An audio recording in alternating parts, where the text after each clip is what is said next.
USB for some reason. That's unfortunate. A pile of computers just fell. Hello friends, welcome back to the bench. Our patient today is a Surface Pro 1724 256 gig version, and it came to us all the way from Canada. What's wrong with it? Was accidentally dropped. After that the screen started to flicker. I tried to reboot by holding down buttons, and now all I see is a dark screen with a red ribbon at the top with an unlocked lock symbol. The screen is intact, no cracks, and the red ribbon is smooth and without any choppiness or pixels. Thank you for looking into it. Alright, let's take a look. Yes, that's 256. Oh. Okay, I don't know if you're gonna be able to see it on the camera. Yeah, you should be able. See, it's bent. That's why your screen started flickering. And that is that is pretty significant bend. I'm not sure we'll be able to do anything about it other than the replacement.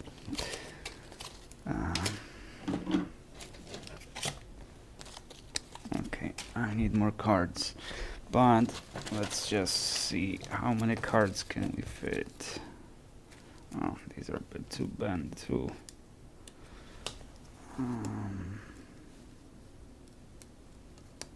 Yeah. 4 cards. That's a bit much. That is a bit much.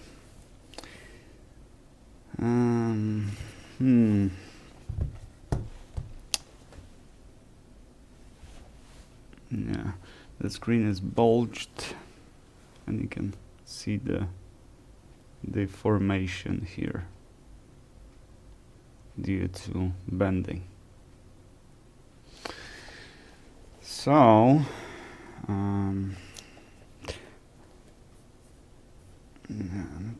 it looks like battery is bulged too.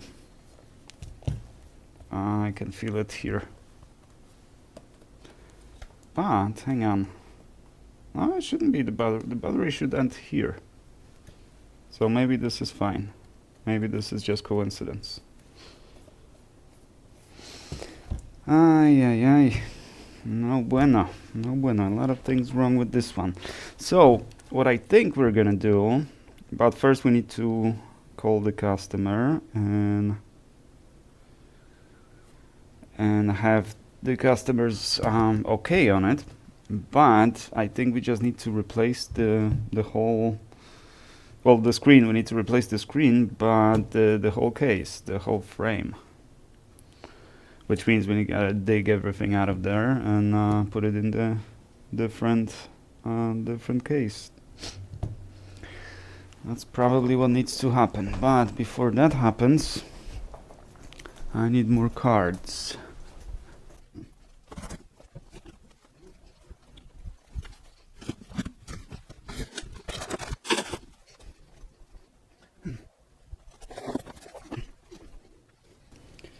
Okay, this isn't the flattest desk ever made, but well, 3 cards. It's bent by 3 cards now. It's probably because I did this.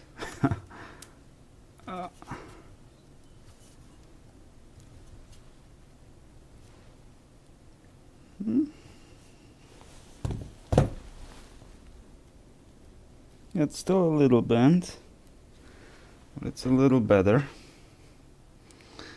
Well, let's get it open and see. I really don't want to do a case replacement because it's expensive. It's a lot of work.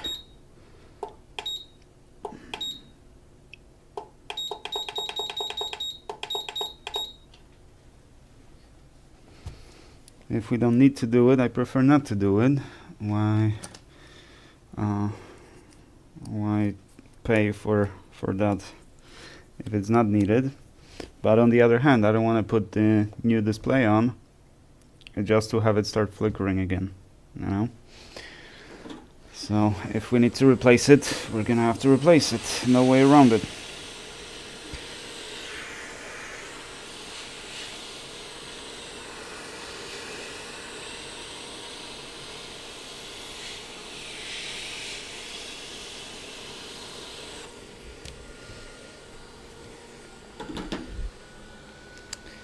You know what?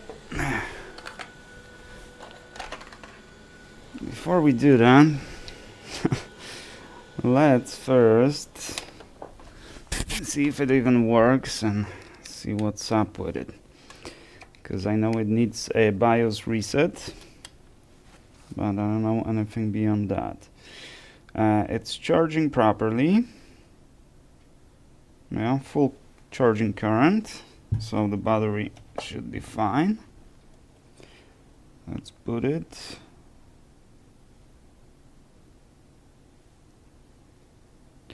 It took a bit too long to boot. That is slightly concerning.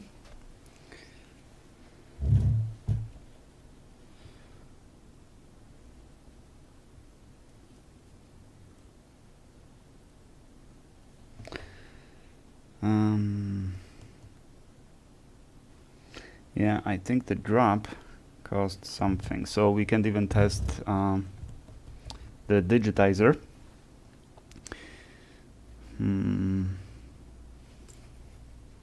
It just locks up at this point.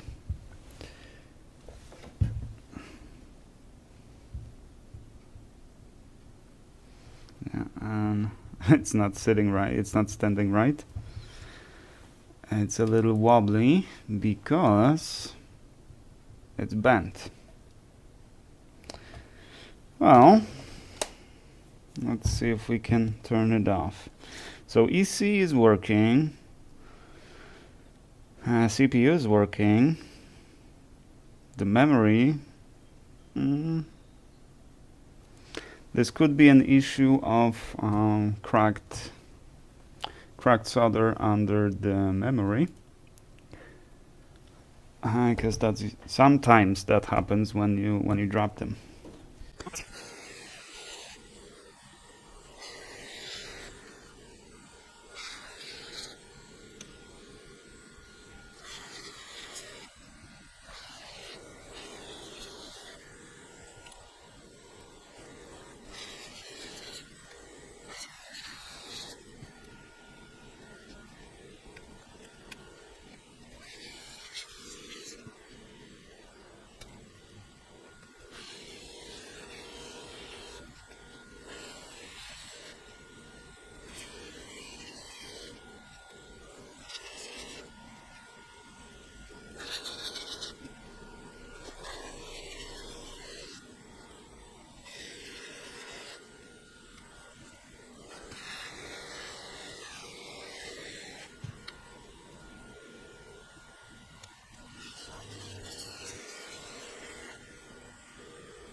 Okay, so the digitizer works.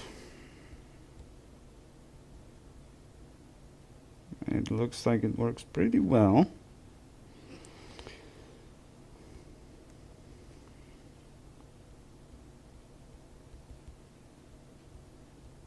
Well, maybe not perfect, but also it is being flexed a little. So that is to be expected.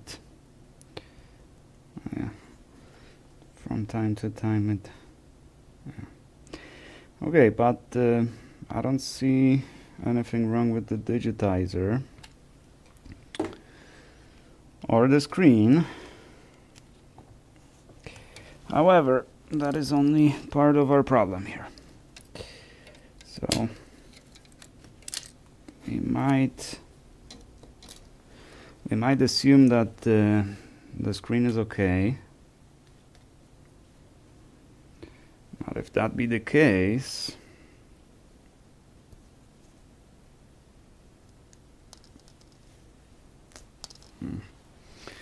because the flicker might come back, you know what I mean?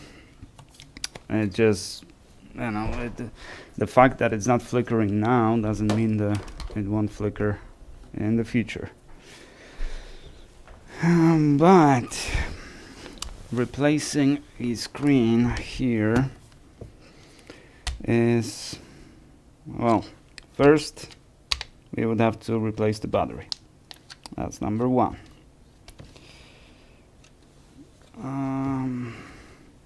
Second,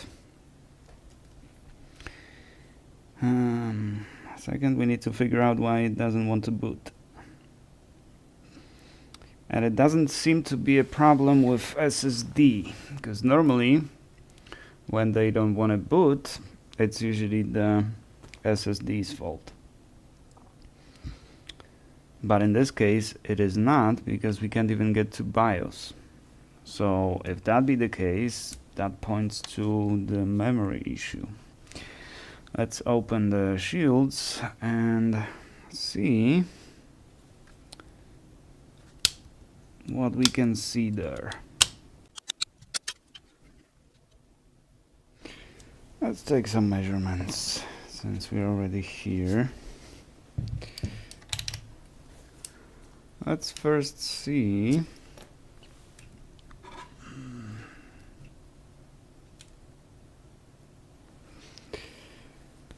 vCore first. 6.6 low. Yeah, so that's probably why it's not booting. Yeah, that is too low. So we have low resistance on vCore. And lowest resistance on vCore can only mean, well, maybe not only, but it would be surprising if it meant anything other than the CPU partial short.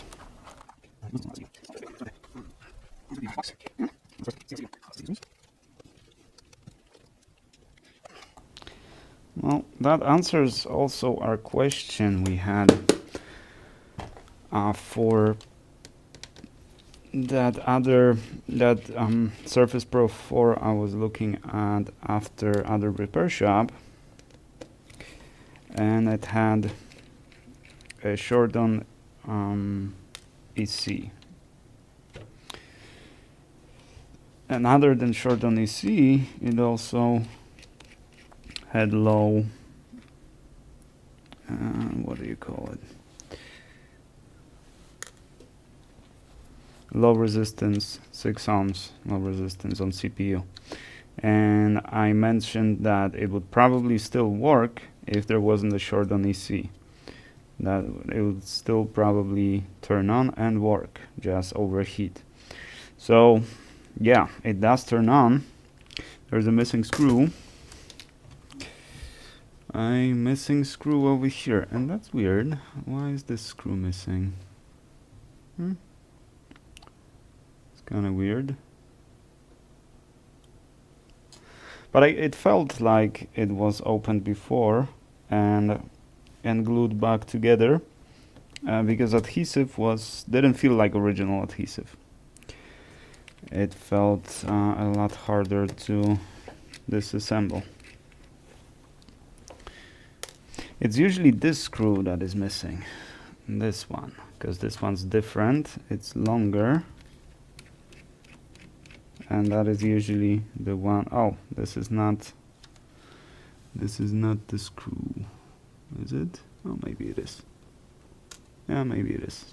Okay, but usually people lose this one because it's different.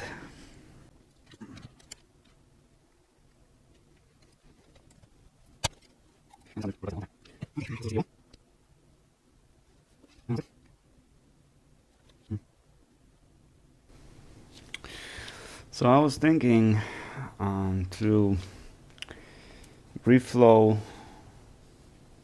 the memory chips.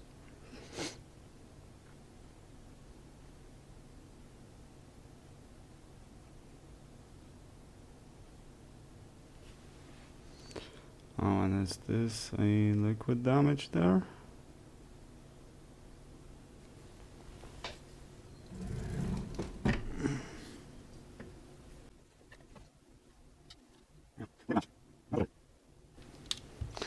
So maybe it's not CPU.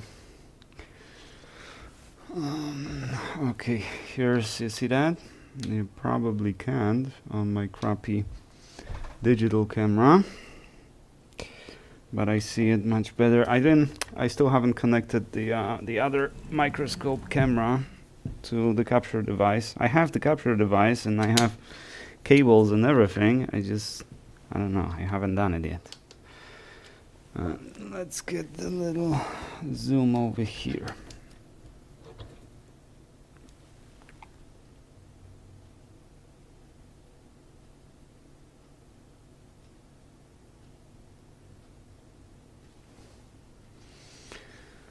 Now, and that is TPS chip. TPS 51367. So if I remember correctly, this is charging chip.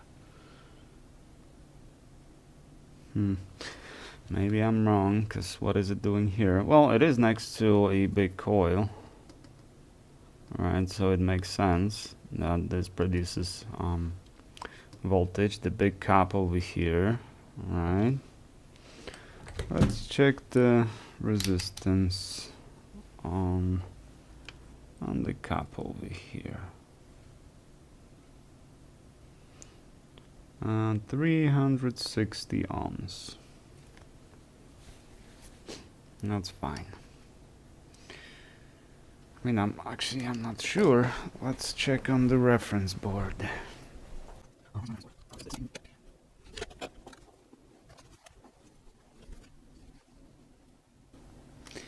Okay, so looks like this reading is low. It should be closer to 2K. And we're reading... Oh, now we're reading 550 ohms. Well, it's low, but the reason it's low is likely because of all this gunk over here from liquid damage. This could be the reason why it doesn't work, but our V core is low, so even if we fix this, and that cap also seems kind of discolored, but that is normal, because That's where the heat is from the CPU. But even if we fix this, we still have low on CPU. And I don't think there's anything we can do with that.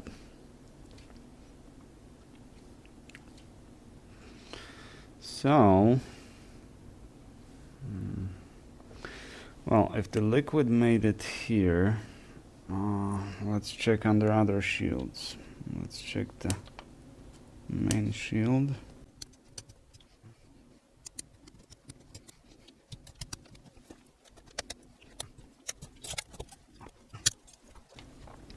Yeah, I ripped it off. I have tons of these. Let's see if we have any liquid damage here.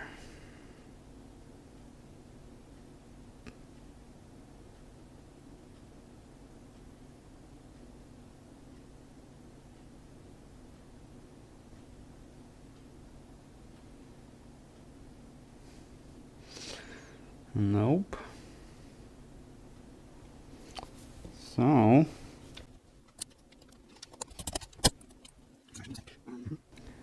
and no liquid here either. So that's kind of weird, huh? How did the liquid get here, but not anywhere else?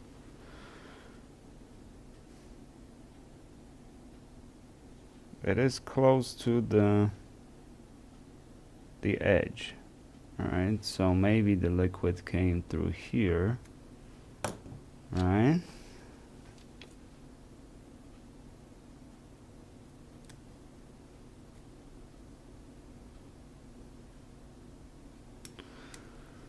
Through here and somehow made it here.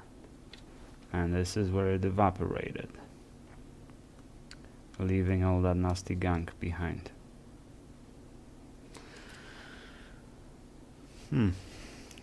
That's a weird case.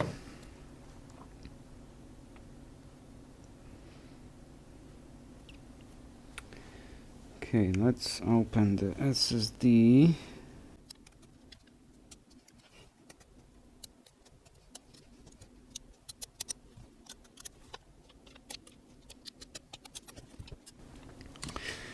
Okay, SSD will be bit locked, but first we just want to see if it is not damaged in any way.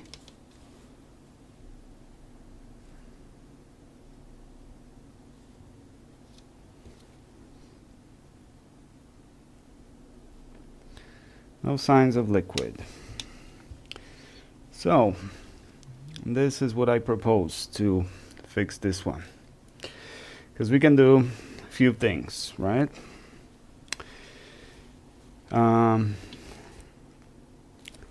We could remove the board, run it through ultrasonic cleaner, get rid of all the gunk.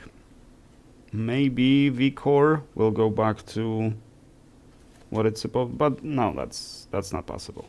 No, that chip is not gonna cause vCore to be 6 ohms instead of 12. Only the CPU causes that, as far as I know. I might inject a voltage and see what's getting hot. Maybe it's gonna be a cap. Very unlikely. It was dropped, so I know you would kind of expect a shorted cap, because they really don't like being dropped.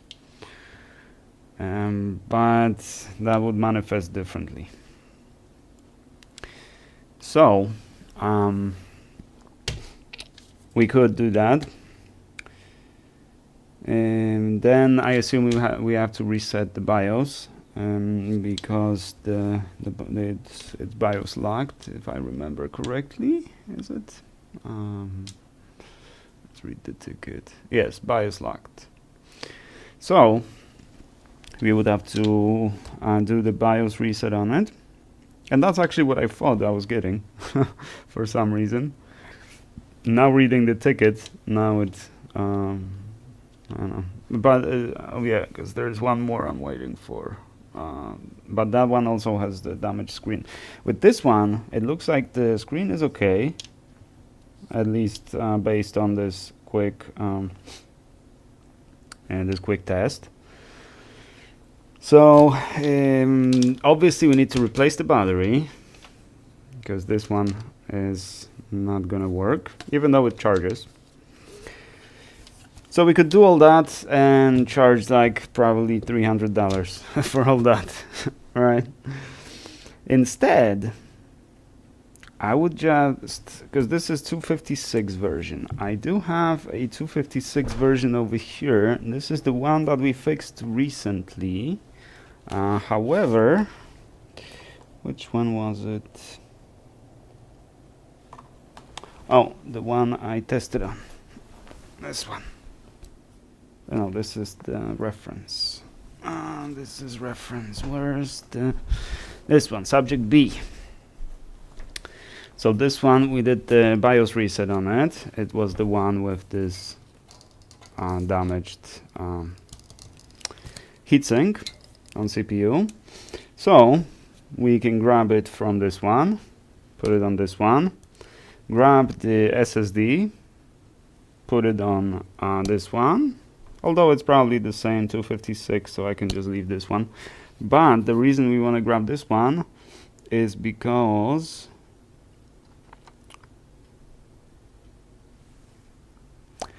this one doesn't want to boot. I can't seem to install Windows on it. It won't boot from the USB for some reason.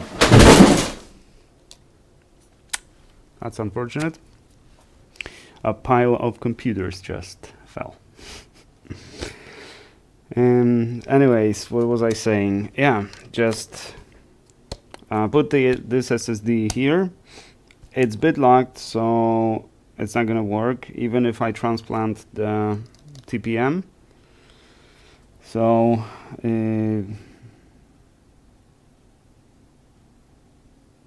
I should still be able to probably reset it, or maybe I'll just use a different SSD altogether.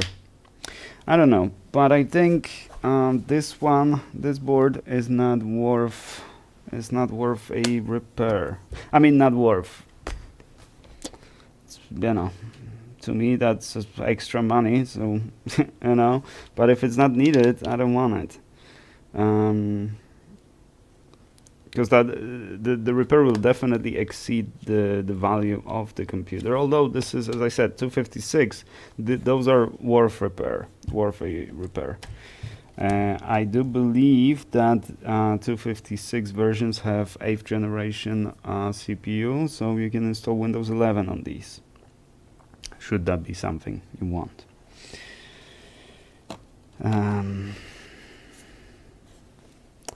But yeah, I think at this point we're gonna reach out to the customer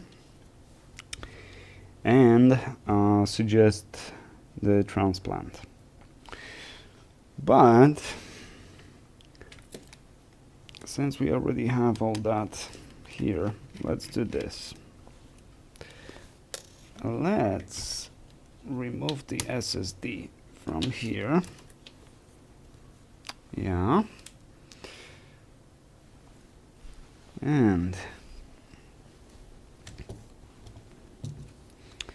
put it in my subject B.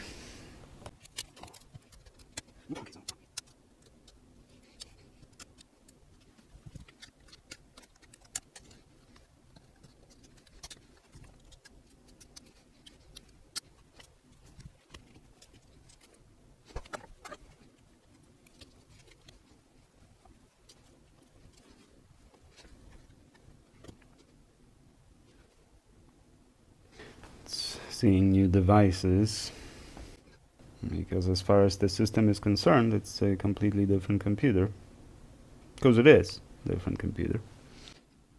Let's see, there's no way that the drive wasn't bit locked, but you know, technically you can go to your settings and you know, disable BitLocker. That's totally up to you. By default it is on, and in many cases you're not even aware that your drive is encrypted. which sometimes sucks, especially when you lose your data, and then you have to pay crap load of money for data recovery. And this is actually something I don't agree with.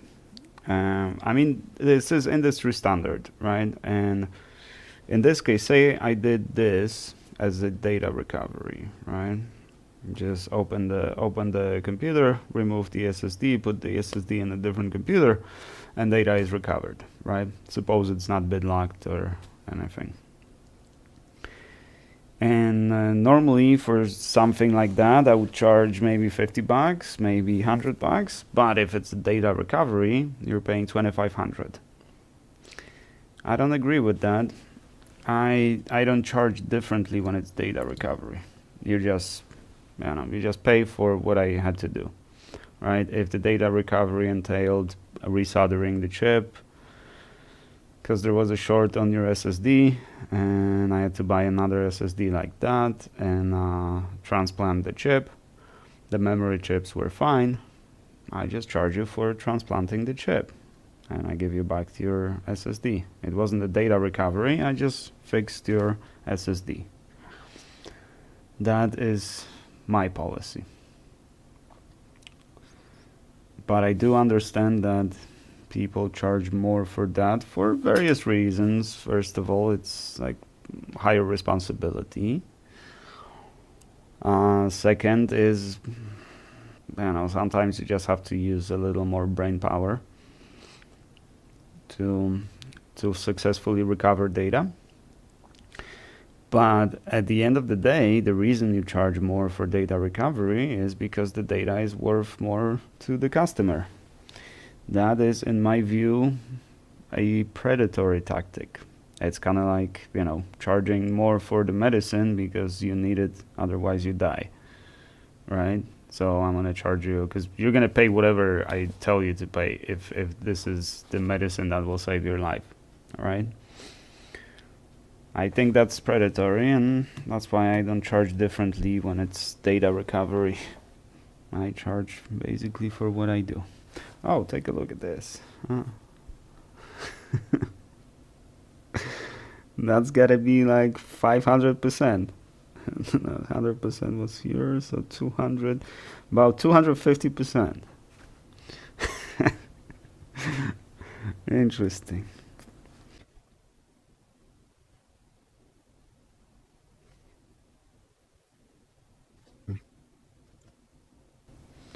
It said that the pin is no longer valid due to change in the device, because now we have new TPM, right? So if this was a data recovery, I would have to transplant the BIOS chip and a TPM chip. That would allow me to recover the data. But this is not a data recovery. You'll need the internet for this. Yeah, but you didn't give me an option to connect to internet. Microsoft account. There. Okay, I can connect. As you can see, the screen works perfectly. And this is also 256 machine, 256 version. That's why I was so sad I can install Windows on this one. But that's exactly what I was gonna do. I was gonna install the system on different machine and just transplant SSD. Never fails. As long as you don't have BitLocker. Yeah, but this basically works. I just need to set up new pen.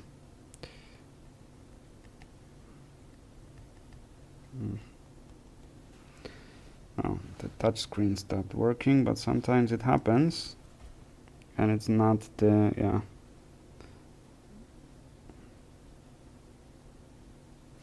It is flexed a bit, so I think we're gonna, yeah. Once you get it flat, it works better.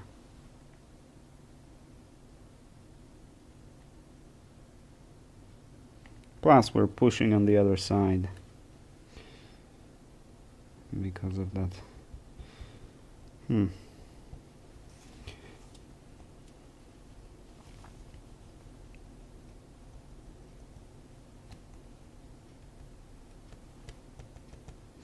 Weird. Now it doesn't work. But that actually happens. Oh yeah, now it's frozen now. It froze. Okay, that's fine. So what I would do here is just put a new display on it. So we're not gonna use this one. And we're not gonna use this one because it probably doesn't work. Okay, you are no longer subject B. Now you are a different subject.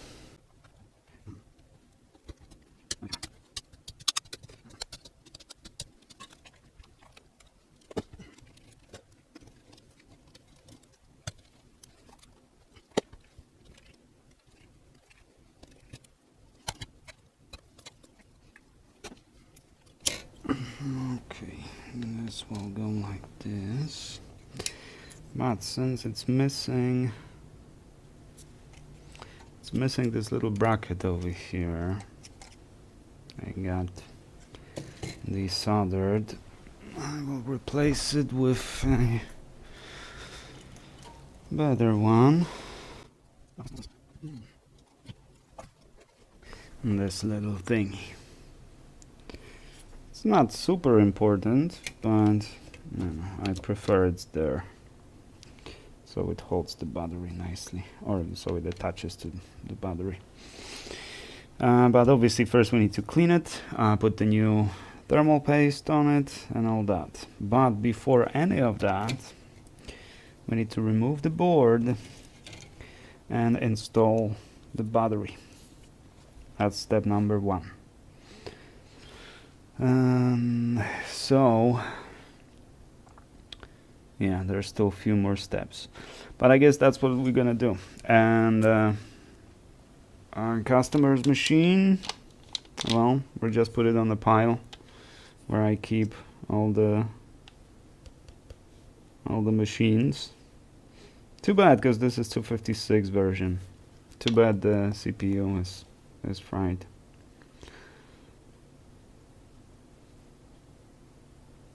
Too bad, but what are you gonna do? They gotta break. From time to time they gotta break. Then the last thing is to clean the adhesive here. Put the new adhesive on, and we're done. So let's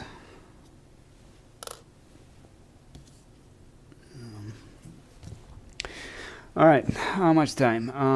Oh my god, 1 hour and 20 minutes. Damn, that took way too long. That took way too long because we are charging $35 for this. For the BIOS reset.